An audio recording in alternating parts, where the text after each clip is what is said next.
Long before that night at the Burger King, my life had been rearranged into smaller, quieter pieces. The divorce the previous winter had taken more than half my furniture and most of my certainty. The apartment felt cavernous, an echo chamber for the little things I used to take for granted. The way her coffee cup sat crooked in the sink, the laugh that filled the hallway when the dog tripped over a rug. I started making late-night runs to fast food joints because fluorescent light and the mechanical hum of soda fountains felt like company. It was stupid, I knew. But when the bed is too wide and the walls remember, you start finding comfort in places that don't ask anything of you. 2 weeks before the Durango followed me, there was the first scare. A fight had broken out in the drive-through lane. 2 men shouting, a woman screaming, and one guy trying to yank open my passenger door while I fumbled for my wallet. I had the door locked, but the handle rattled like someone trying to break in. Trevor, no relation, just a guy who thought he could help, pulled up behind him and yelled something that made the men scatter. I left shaking and swore I'd never go back at night. 2 weeks later, I was back because habit is heavier than resolve. That night, the Burger King was almost empty. The cashier was scrolling through her phone with the bored attention of someone who had seen enough of late-night humanity to be unimpressed. The ice machine hummed like a generational lullaby. I ordered a grilled chicken sandwich, tried to pick a station of light where my thoughts wouldn't sneak up on me, and waited. Outside, through the glass, someone paced near the dumpsters. I told myself it was a homeless person keeping warm, same as the story I used as a talisman whenever fear wanted to get cute. I told myself a lot of things. When she approached, the light cut across her face like an interrogator. Red hoodie, lip skin cracked, eyes unfocused like she was reading from a cue card. She stepped up close enough that I could smell cigarette smoke and something metallic, maybe cheap perfume trying to be loud. "Hey," she said, "can you give me a ride? I just had a fight with my boyfriend. I need to get home." There was a mechanical quality to the words that made me freeze. She repeated it the same way, as if she were checking off lines on a script. I backed up a step. I'm not going anywhere right now," I said, voice thin. "Please," she said again. "Just a ride." The gray Durango in the far corner had engine off, headlights dark. Through the tinted windows I could make out a silhouette hunched like someone waiting in a theater. The SUV didn't look like it belonged to a patron of late-night munchies. It had that too clean, too quiet look you get used to seeing in crime shows when the director wants you to squint. I told her no. I unlocked my car, palms slick around the keys, and slid in. She tried the handle. It came away taut and hungry for purchase. Her hand tugged like someone practicing. Then a light bloomed in the distance, the Durango's headlights. The woman stepped back, almost politely, and moved toward the passenger side like someone being dismissed. The light pinned me to my seat. I didn't think. My heart hammered, and the kind of animal logic fear gives you took over. Start the car. Get out. I reversed too fast, clipped a stray shopping cart, and almost did something worse. Hit the curb, jerked the wheel, left a scraping sound across the asphalt that might as well have been a scream. The Durango rolled forward, slow as a predator, and then followed. I took a couple of random turns through side streets, counted them under my breath like a barrier spell. 1, 2, 3. The SUV stayed the same distance off, not closing in, but not letting me breathe either. When I cut through a residential neighborhood and parked for a second behind a row of hedges, the Durango eased past and turned away. I called the police with a shaking hand, and they took my report with the official calm of people used to filing paperwork for other people's terror. "No crime occurred," the dispatcher said, "but we've had reports of help me setups. People call for help, someone offers a ride, and..." Her voice held the sentence like it was sticky. "It's a scam to rob or worse." I drove home slow and hollow. The city lights looked like holes punched in a map I no longer trusted. After that night, the world split into what I knew to be true and what my body remembered.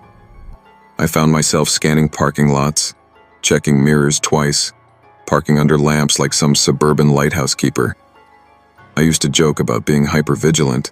Now it felt like training I didn't volunteer for. Friends told me to stop letting it own me. They told me to file something more than a report. They told me to move. Practical things. The list of things people say when they mean well. I wrote them down and folded them into the drawer where other good advice went to die. The Durango never showed again. Sometimes I convinced myself the whole thing was a fluke. The sort of late-night theater you stage for yourself when your head's full of old memories and too much adrenaline. Other times I played the replay and heard the woman's voice, flat and persistent, like a line someone had told her to say. The more I thought about it, the more it fit a pattern. A rehearsed plea, a waiting silhouette, a vehicle that could slide in and take you where you weren't going to return. Time dulls things like this, but never erases them. Months later, I'd pull into a Burger King for ketchup and coffee, and my hands would creep to the lock before my brain even registered the headlights. My therapist, yes, I went, because even stubborn men can hear that their coping strategies are rusting, would ask what I felt when I flashed back. Helpless, I'd say, like someone rewound me to that first fight by the drive-thru when the door rattled. She nodded. "You survived it," she said. "You got out." Yeah, I thought. I did get out. But she was right in the way only someone outside a memory can be. Survival doesn't mean you aren't changed. Sometimes the lesson is only that you did the thing right once. Other times the lesson is that you learn to look for the bad parts before they arrive. It felt small, but it was something. Locks, headlights, a phone in my hand to dial for help. I started leaving bars a little earlier. I stopped answering doors at night. I kept my keys in my hand like a talisman. The red hoodie and the gray Durango became less a singular terror and more a shape, one of many tricks bad people use to catch strangers off guard. I began to see how small arrangements of movement and empathy can be weaponized. A plea for help is a powerful lever when someone is willing to pull it with the right timing. Sometimes at night, when the apartment goes quiet enough that the fridge's hum is a metronome, I can almost hear that voice. Soft, rehearsed, a little mechanical. "Can you give me a ride home?" It makes my palms sweat even now. But I also hear beneath that the memory of my own hand on the wheel and the bend of the road that led me away. Trust your instincts and take care of your boundaries. Small kindnesses can be real help, but it's okay to protect yourself when something feels rehearsed or off. Safety isn't selfish, it's survival. I always thought moving to Portland would feel like a reset you could taste. Rain on new pavement, a bus route that meant independence, a foster family that finally stayed. I was 17, tired of being shuffled, and hungry for normal. Photography felt like the closest thing to breathing, pointing a lens and capturing the world so the world couldn't hurt me back. To pay for supplies and classes, I worked evenings at Burger King.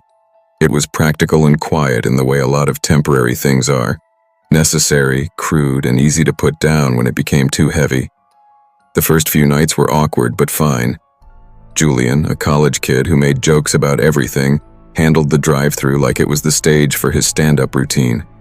He'd nudge me when I took too many photos of the food, or when I held my camera at weird angles in the break room. Mostly he made me laugh, and that was a miracle. But then I started seeing the yellow coat. At first, it was just a flash when I walked out for a smoke, a bright smear of fabric across the street under a bus stoplight. Then it was a silhouette leaning against a lamppost, the way someone leans when they want to belong somewhere. It didn't leave. I convinced myself it was coincidence. An older neighbor, a delivery driver, someone who liked the color yellow. After a week of catching that coat in storefront reflections and across the street from my bus stop, anything that also bore the name coincidence felt cheap. It felt wrong. I hadn't said any of that to Julian, not until the night the storm started. The wind pushed rain into the windows like someone trying to get in. The store smelled like fried potatoes and cleaning solution. I was on register, hands numb from the cold, when the bell announced a customer who had soaked everything but his eyes. He was thin and soaked through his yellow coat like a saffron flag gone ragged. He carried a doll, and when he turned it in his hand, I saw that its face matched mine in an absurd, impossible way. Mismatched eyes, the small scar on my lip I got falling off a curb at 10. The doll wore a tiny Burger King hat pinned crooked. Julian stumbled over his greeting. Dude, can I take your order?" The man ignored him. "Alina," he said, slow and soft, like he was reading from a page I hadn't written yet. "You moved here 3 months, 4 days, and 9 hours ago." My knees went soft. I'd watched the clock since I was a kid because punctuality was armor. The way he knew the exact hours felt like cold fingers. "You take the 14 bus," he continued. "You photograph old buildings and delete most of the pictures. Your bedroom light stays on until 4 in the morning." Before I could say anything, Julian called for a manager. Dave came out and tried to be loud and not afraid. The man lifted the doll. In its chest was a tear, and something red and wet pecked against fabric. "I made this for you. To keep safe," he whispered. The smell hit me like a memory. Raw meat, iron, and grease. I backed toward the soda machine. "Please don't come closer," I said, and then I did what I'd learned to do the hard way. Act small enough to not be a target. Julian shouted for the manager and for someone to call the cops. The man pulled a small knife and pressed it to his own throat, like he was drawing an X over himself. It was theater and threat in the same breath. The whole restaurant narrowed to his breathing and mine and the doll's stitched smile. The police came fast, probably because a storm was dramatic and because the night manager had a voice like a baritone who'd called 3 kinds of trouble before. The officers tackled him gently, like you would a hunted animal, and cuffed his hands. He didn't resist. He only blinked at me with a tenderness that made my skin crawl. "My name is Rowan," he said as he was led past the window. "You don't have to be afraid of me. I'm the only one who's ever really seen you." He was taken away, and later the police told us he was someone with paranoid schizophrenia, untreated. He'd been living across the street, they said, watching the bus stop and my route for nearly 5 weeks. Listening to them explain the clinical terms made it more real and in a cruel way, almost smaller. Symptom instead of threat. Still, numbers and labels don't erase the image of a man holding a doll with your face in its belly. We moved soon after. My foster parents wanted to change the address, change the routine, anything that could push the sharp edges down. I dyed my hair the safest color I could think of, took morning shifts so the nights wouldn't swallow me, and quit the photography classes that had become a map of places I might run into him. The decision felt like surrender and survival at once, but you don't move as your mind does. The storm's echo lived in my bones. I could smell rain on the bus even on dry days. I would jump at the slightest scrape in the apartment building, expecting a hand or a shadow. The stitches of that doll haunted corners of my room that should have been empty. I started checking the windows in the morning and the locks twice at night. The foster parents listened and made calls and tried to teach me breathing exercises. That helped some nights, but not the ones when a yellow smear appeared behind parked cars, and my breath turned hard and sharp like iced wire. I tried to make jokes about it with Julian when I ran into him at the grocery store near work. He smiled and told me I was being dramatic. He never saw the coat across the street, never found a doll on his porch, never had to wake with his heart punching his ribs because of thumbnails of photos he'd taken in the dark. Months passed, and I learned the practical things. File police reports, keep receipts, save screenshots of any weird messages. I learned that paranoia and caution look similar, and that people make room for one and not the other. I learned to tell myself the truth, that I was allowed to be afraid, and still allowed to be alive. Then one morning I found a tiny doll on our porch. New clothes, a tiny uniform pin, the face that matched mine like a question and a condemnation. The nails dug into the wood beneath it, like somebody had pressed it there with intention. I didn't scream this time. I didn't let it be a scene. I took the doll inside and sat on the kitchen floor with it in my lap and tried to measure how much of me I would give to fear if I let it. Fear wants to be the only story you tell. If you hand it the pen, it will write the rest of your life in capital letters. Instead, I wrapped the doll in kitchen towels, placed it in a box, and called Julian. He came over, eyes wide and steady. We took the box to the local precinct that had seen Rowan before. It felt ridiculous and necessary both to hand over the evidence, to let someone else hold the weight for a while. The officers were careful and kind in a way that surprised me. They took statements and fingerprints and gave me a number to call if I ever saw anything else. They also set up a check-in plan. It wasn't perfect. Nothing about being watched ever felt perfect again. But it was a system, and systems are better than silence. I went back to photography eventually. Not the classes I'd paid for, but small things. A crooked stoop, a cracked window with light pooling like a bruise. I learned to take pictures that were honest, not defensive. I learned that being afraid is not wrong. Letting fear finish your sentence is. Trauma changes the map of your life, but surrendering to fear gives it territory it doesn't deserve. Safety is not a single act, but a collection of small, stubborn decisions. To move, to speak up, to call for help, to reclaim what you love. You don't have to be unafraid to survive. You only have to keep taking the next right step. Long before that night in the freezer, I never thought of myself as someone who scared easily. I grew up around construction sites with my dad, spent summers crawling under decks or carrying lumber twice my weight. But everybody has one weakness, and mine was tight, locked spaces. When I was 10, my mom and I got stuck in a mall elevator for nearly 4 hours. No lights, no air, nothing but the sound of metal creaking and the feeling of walls closing in. Ever since then, anything with a latch made my chest tighten. Walk-in freezers, storage lockers, even some public bathrooms. I avoided them when I could, and tolerated them only when I absolutely had to. The Burger King I worked at didn't help. The place had a reputation, especially among night shift employees. People said the storage hallway creaked when no one was in it, and sometimes boxes in the dry pantry moved from one shelf to another overnight. I always laughed it off, called it draft wind or rats or Sean forgetting where things went. But the walk-in freezer? That thing made my heartbeat drum in my ears every time I stepped inside. I had been working at that Burger King for almost a year, mostly scraping together enough cash for textbooks and rent. College wasn't cheap, and I wasn't one of those lucky kids who could float on a trust fund. My schedule was full-time classes by day, greasy aprons by night. It wasn't glamorous, but it kept the lights on. That winter, the snowstorms had come down harder than usual. Streets were buried, traffic lights flickered in the wind, and even the regulars who normally camped out in the lobby with coffee disappeared.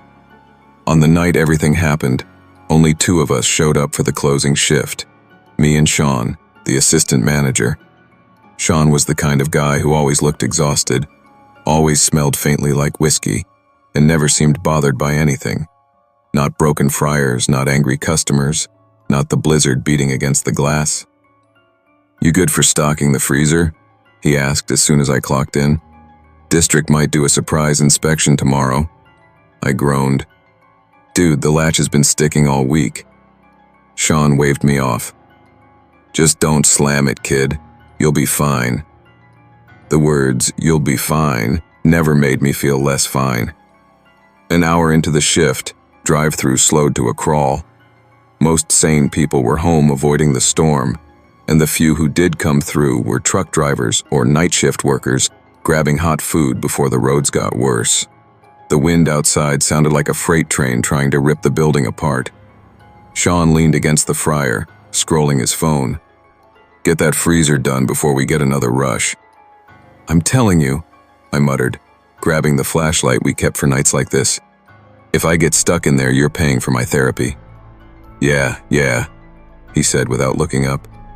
"Just don't lock it." I wished it were that simple. I pushed open the heavy door. The familiar blast of icy air hit my face, sharp enough to sting. Frost coated the shelves like someone had dusted everything with powdered snow. The light overhead flickered, the same annoying strobe effect it had been doing for months. I stepped in deeper, counting breaths to keep my nerves steady. 1, 2, 3. The cold felt heavier than usual, almost like the air carried weight. My fingers tightened around the flashlight as I made my way toward the back where the patties were stacked. Then the light caught something. A pair of shoes. Not Burger King shoes. Not Sean's boots. These were old, torn, soaked shoes. Blackened from salt and slush, laces knotted into frayed ends. They stuck out from behind a stack of frozen chicken boxes. I froze. "Sean?" I called out, voice cracking. No answer. I stepped closer. The shoes twitched. My breath fogged the air. "Hello? Are you okay?" The figure behind the boxes shifted, a low groan slipping out like someone waking from a nightmare. My entire spine prickled. The flashlight slipped from my hand and clattered onto the steel floor, the beam spinning wildly before dying. Now the only light came from the flickering bulb overhead. "Sean!" I yelled, backing away so fast I hit a shelf. "Sean, someone's in here!" No answer.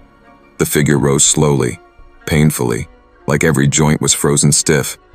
A dragging step scraped across the floor. Another. The bulb flickered harder, casting shadows that stretched and snapped. I stumbled toward the door. That familiar sound, the one from my nightmares, followed next. The metallic click of the latch sticking. No, come on! I slammed my shoulder into the door. The handle barely budged. I yanked it until my hands burned. Behind me, the footsteps grew louder, slow, uneven, not threatening at first, more like desperate. A cold whisper echoed off the freezer walls, some slurred word I couldn't understand. The bulb flickered again, bright enough for one horrifying second. A man stood 10 feet away, pale as paper, his beard crusted with frost. His eyes were wide, glassy, unfocused, as if he wasn't fully conscious. His lips were blue, trembling. He reached a hand out toward me, the fingers stiff and shaking. My lungs locked. The man whispered again, raspy, broken, something that sounded pleading but not entirely human. I didn't wait to decipher it. I pounded on the door so hard my knuckles split. "Sean, open the door! Open it now!" The latch finally snapped, and the door jerked open. Light from the kitchen spilled inside, and I fell forward onto the tile, gasping like someone who had been underwater too long. Sean stood there, face pale, cursing under his breath. "What the hell was that?" he snapped. I pointed, shaking too hard to speak. Behind me, the man collapsed onto the freezer floor, half conscious, his body shaking violently. Sean's eyes widened. "Holy! Call 911!" The next 10 minutes blurred. EMTs burst through the back door. Police followed. I sat on a crate near the sink, wrapped in a blanket someone had handed me. My hands wouldn't stop trembling. A paramedic checked my vitals, asking simple questions I had trouble answering. The officers lifted the man from the freezer, his skin mottled with frostbite. He didn't look dangerous. He looked lost, like he had wandered off some icy road and stumbled into the wrong shelter. One officer approached me. "Son, did you talk to him? Did he say anything?" He said something," I whispered. "I don't know what. He sounded scared." They told me he'd been reported missing 2 nights earlier, after a blizzard shut down part of the highway. They figured he'd sought shelter anywhere he could find, maybe through the unlocked back door the closing crew forgot to secure. But there was one thing everyone kept questioning. "How the hell did he get behind those boxes?" the lead investigator muttered. "They weigh 40 pounds each. Takes 2 people to move them." Sean swore he never heard anyone enter the building. I still don't know how the man got that deep inside. Months passed. The store got a new latch installed, a new security camera, and a lecture from corporate. My coworkers treated me differently for a while, like I'd survived something supernatural even though the truth was more ordinary. A desperate man, a cold night, a building that wasn't as locked as it should have been. But fear doesn't care about logic. Every time I walked down the storage hallway after that, the fluorescent lights hissed just a little too loud. Every time I passed the freezer, my throat tightened. Sometimes during late shifts, I swore I heard dragging footsteps behind me even when I knew the store was empty. One night, a month after the incident, I caught myself standing outside the freezer door, staring, unable to step inside for a simple soda refill. My hands shook uncontrollably. Sean noticed and clapped my shoulder. "You're okay, kid," he said quietly. "Lighting was bad, the latch was busted, and you were tired. That's all." But we both knew he didn't fully believe it either. I eventually switched to daytime shifts. Less chance of storms, less chance of locked doors, less chance of someone hiding where they shouldn't be. I still think about the man sometimes, not as a monster, as someone who was inches away from dying alone in the cold, in a place where no one ever looks. Pay attention to the small things. Unlocked doors, broken latches, the quiet corners no one checks. Neglect is often what lets danger slip in, and being aware can save a life, including your own.